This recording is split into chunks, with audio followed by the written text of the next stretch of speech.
This is Peaksville, Ohio, on a hot July afternoon. At a first, perfunctory glance, and on the surface, you may think this is a town like all other towns. And that little boy over there, Anthony by name, appears to be like any other little boy. But actually, none of you have ever seen Peaksville, Ohio. It's not a place that can be found on a map. And those fields of grain and wheat and barley that you've seen growing, that isn't the only crop. Something else grows in Peaksville, and for want of a better term, we're forced to simply call it horror.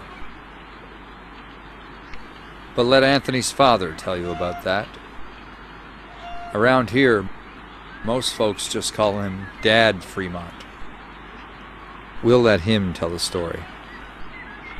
We'll let him describe the horror.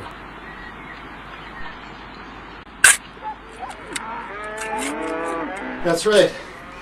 I'm Dad Fremont. I'm Anthony's father. Don't ask me how we got that boy, but to explain why he is the way he is.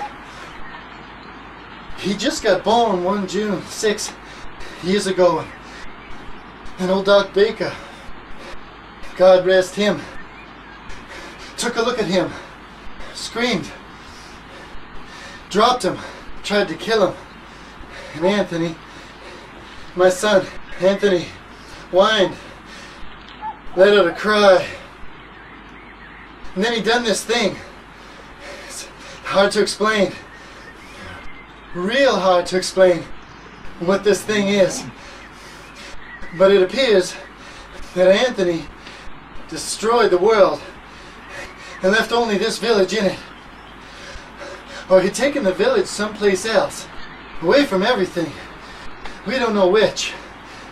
All we do know is that we're here alone, and there aren't any other towns or villages or anything else left except this village. This place. And Anthony, he controls it with his mind. That's right.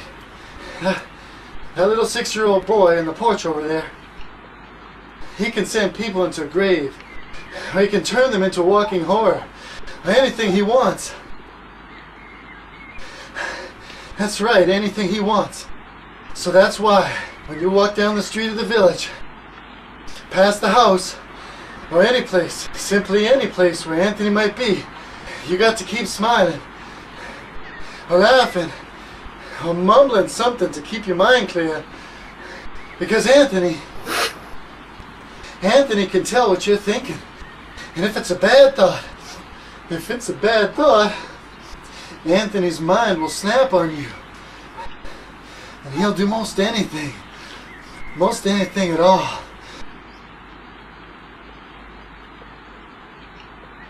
Like with Aunt Amy sitting on the porch over there. She had more control over Anthony than almost anyone.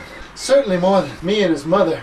But one day, last winter, Aunt Amy forgot what he could do. And she started to sing. Sing out loud. Anthony, he don't like singing. Can't say why. So he just looked up at her. And he turned her into what she is now. Just a smiling, vacant thing. And she was so pretty once too, and so bright. But when Anthony's mind snapped at her, that was the end of Aunt Amy's bright eyes. It was the end of Amy Fremont, as everybody had known her. That's why everyone smiles around Anthony now, because you can't take the risk of making the little boy angry. You just can't take that risk.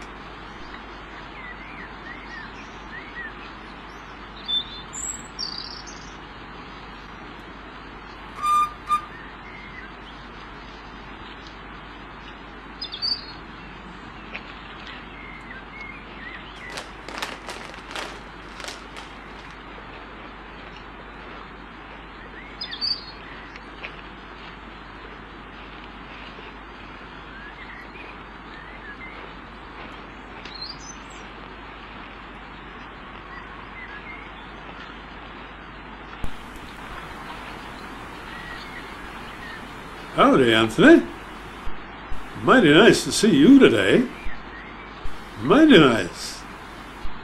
It's a good day, isn't it? Great day. Fine day, Anthony. It's a terrible hot day, though. It's a terrible hot day. Oh, I don't know that I'd say that, Aunt Amy. No, I think it's a great day. It's a lovely day. What you doing, Anthony? My, that's real good, whatever you're doing. I made a gopher with 3 heads. See him? Yeah? I ain't never seen a gopher with 3 heads. I'll make him dead now. I'm tired of playing with him. Be dead. Gopher, you be dead. Yeah. Yeah, well, that's a fine thing that you've done. You made him dead. Yeah. Ain't he an ugly thing, though? Ain't he grotesque looking? You'd better go bury him, Anthony. I'll wish him into the cornfield. Go into the cornfield. Be in the cornfield.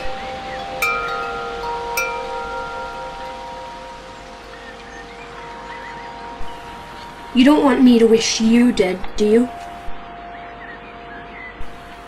Why, no, I don't, Anthony. But you do some fine things. We love you, Anthony. You're a fine fellow. You're a nice fellow, Anthony.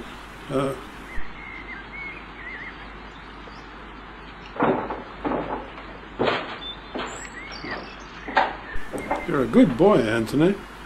We sure do love that boy, don't we, Aunt Amy? We do. We love that boy.